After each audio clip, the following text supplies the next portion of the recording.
Are Europeans prepared to channel their bank savings into strategic investments? The European Commission hopes so, as it is at the heart to create a new savings and investment union. The goal is to help EU companies grow. eu-decoded checks the sums on the new plan to boost Europe's economy. According to the Mario Draghi report, the EU needs around €800 billion in additional investment each year to remain competitive. One new source could be Europeans' piggy banks, as households save €1.4 trillion annually. It's estimated that around €10 trillion is sitting idle in low-yield bank deposits in the EU. The Savings and Investment Union proposes to redirect part of it to invest in key sectors, such as transport infrastructure, energy or defence.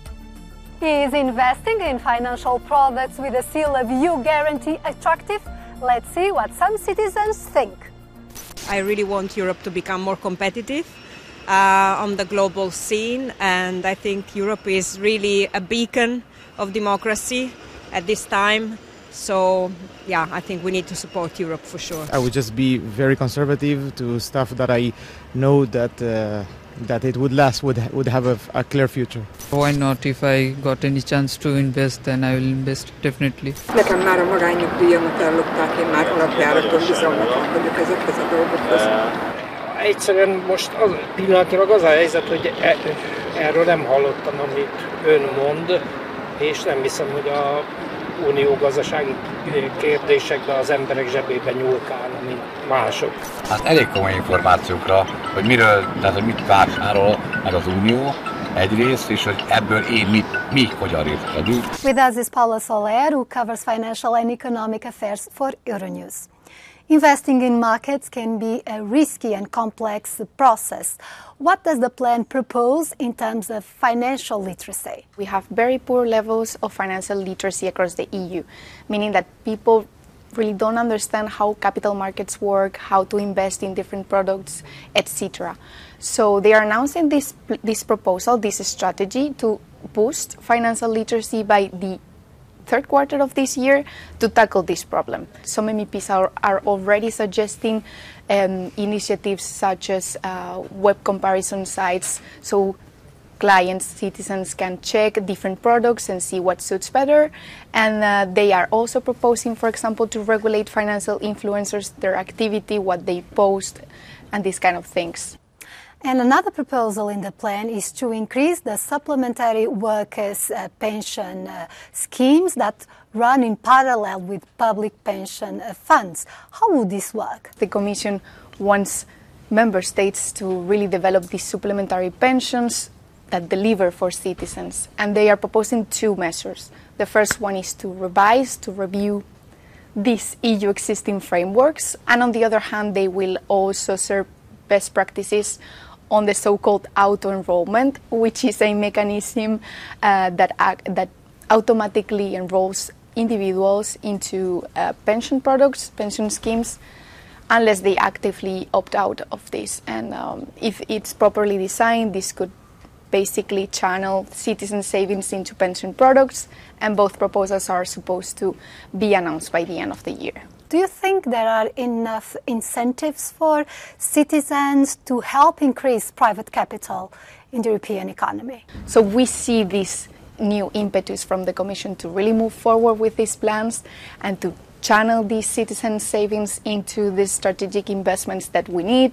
But the real question here is, will member states have the political will to make this happen? And apart from these new investment products, are we also going to see more consumer protection, a real boost to financial literacy, so citizens are really empowered to go there and invest their money? And I think that only time will tell if they actually deliver. Besides tapping on citizen savings, the plan has three other important ambitions. One is to help financing for startups and riskier projects that have difficulty obtaining bank loans. Another is to approve a common deposit insurance scheme, crucial for completing the banking union. Finally, it wants to harmonise rules that will make cross-border investing easier, crucial for having a capital markets union. Our guest is Rebecca Christie, Senior Fellow at Bürger think tank here in Brussels. Do you think there could be some investment products that would have kind of a quality seal by the European Commission so that people think this could be a good idea for my savings?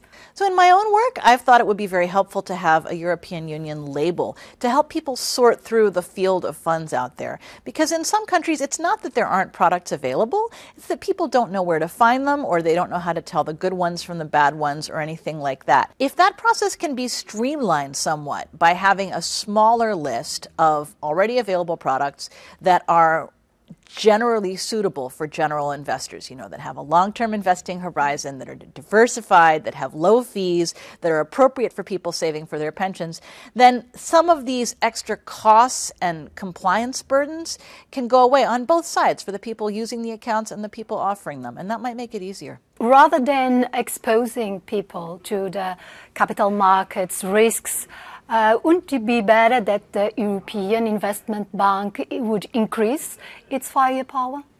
Well, the European Investment Bank works on a very different level. It makes loans to things like cross-border infrastructure projects and new innovative companies that can try and get them going. But that's not on the scale to really fund the retirements of everybody across the EU. And also that's an investment in a project or a company. It's not an investment in a pot of money that's going to grow. And fundamentally, the European Commission is kind of still pushing for governments in terms of creating the banking union and the single capital market.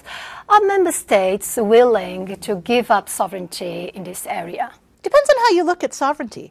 If you look at sovereignty as protecting financial stability and the best interests of your own economy, it makes sense to want to have joined up capital markets. The banking union is about half done. We've seen within the euro area that banking supervision for the biggest banks is at the ECB. Banking supervision for smaller banks is still with member states. And this has worked very well. The banks on the whole are safer. They're being managed well to the extent that asset managers, clearing houses, other types of players in this capital market space can all play by the same rules and can all work together within the EU single market, which is its biggest strength. That'll be good. The European Commission is trying to capture more private capital, but also prevent it from fleeing to other jurisdictions, notably the US.